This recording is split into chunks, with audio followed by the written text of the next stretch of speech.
Alright, in this video, we are going to learn how to download something from Schoology, which is actually connected to OneDrive, and save it onto our computer. So we have a local copy that we can add to, edit to, cut and paste, etc. So right now, you'll see there's a link right here for the document that we want to download. So we're going to click on this. And when it opens up, it's going to open up in Word Online. As you'll see, if you try to press the cursor down here, nothing happens. I can't type, I can't get anything to work. It says this is read only. So what we can do here is we can go up here to download and download a copy. Now, if you don't see download here, come over to these three dots called the ellipses and click there, and you might see download in this menu. All right, if it's not up here, you don't want to download it as a PDF. PDFs are great, but not for this purpose. Not if we want to add to the document, which is our goal today. So we're going to download it here,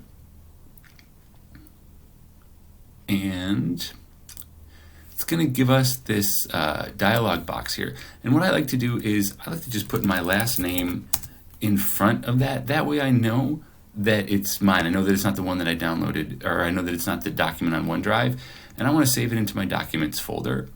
And so I have Azinger CSI Reading and Listening Resources in my documents folder, and then I'm going to click save.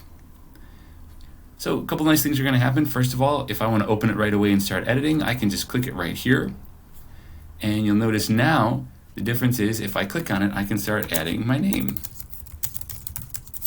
Woohoo! So that's pretty exciting.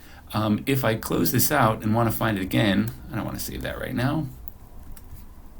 If I want to close it again or find it again, I can go to my folder down here, and I can go to my documents, and then I can look for, Azinger CSI Reading and Listening Resources. So I click that, and there it is again. And you'll notice because I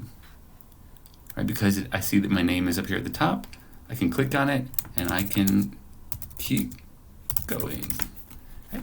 And that is how you download a document, save it to your documents folder so that you are able to edit it. All right, thanks so much for watching and have a good day.